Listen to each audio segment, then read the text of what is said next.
Let's turn to The Guardian, and it looks as if, well, is it over, fracking?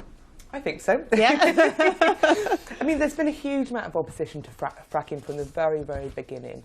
And a lot of the fracking firms have sought to characterise it as small kind of numbers of protesters, you know, Greenpeace protesters, etc.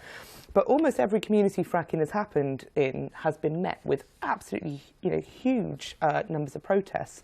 And now, you know, so London are finalising their plans to oppose fracking, but Greater Manchester is the area with the biggest frackable areas, and they've come out and said that they will put in place planning measures that make it much more difficult for companies to override the concerns of local people. So, you know, at the moment, some of the bigger firms will be very, very worried about this, because they will, if they do want to frack, they will have to get local communities on board.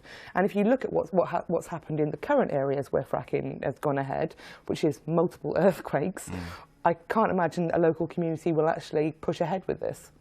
I know Lancashire's been, in Blackpool, 3 times drilling had to be stopped because they caused earthquakes which were breaching the legal limits.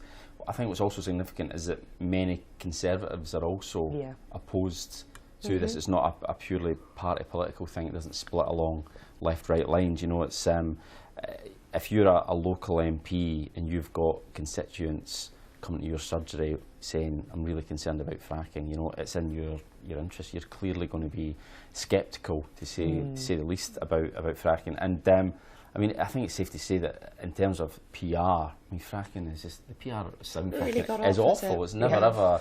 I'm not too sure what the positive case, I guess, that they make for it is that it makes us less reliant on importing gas from overseas, maybe reduce bills. But you know, that just gets completely lost when people look at maybe their water being contaminated by an earthquake. I mean, you just hear earthquake and you think, I don't want that to happen near where I live. So. Has that water point been proven? I know in America there's been, you know, there were all the videos and what have you, what happened to the water supply, but... I'm not sure if it's been proven. It's not been disproven either. That would then, I guess, be the responsibility of the fracking firms then to say, well, look, this isn't true, and here's why.